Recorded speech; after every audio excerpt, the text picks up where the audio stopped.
What's going on, 5-3? Hope you're doing well. So this week we're going to talk about the squat movement pattern.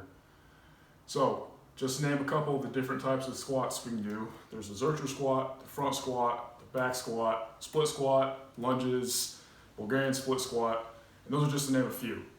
So this brings us to, where do we put the squats in our program? Well, in the B block, we typically put our bilateral, meaning two-leg squats in there.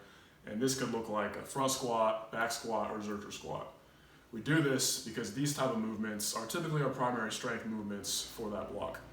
So then in block C, we'll put our unilateral, or meaning one-leg squat movement patterns, such as a lunge, split squat, or something of those sorts in there to address stability issues, mobility issues, muscle imbalances, and just for overall single leg strength.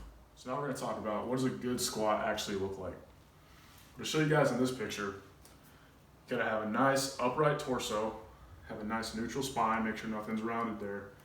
And our end goal of the squat is to make sure our hip joint is at or slightly below parallel of the knee joint, just like this. Now we're just gonna go over some simple cues on how to initiate the squat, using myself as an example. So we want our feet just under or slightly outside of our hips right here.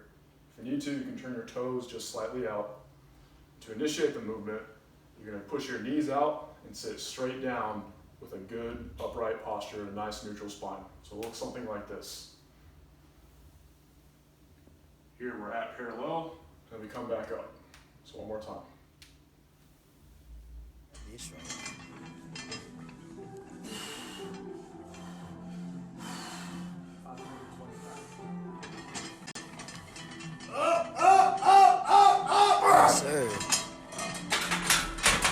So what is a good foundational goal when you're first starting out with the squat? Well, a good goal to aim for is 1 to 1.5 times your own body weight in the squat.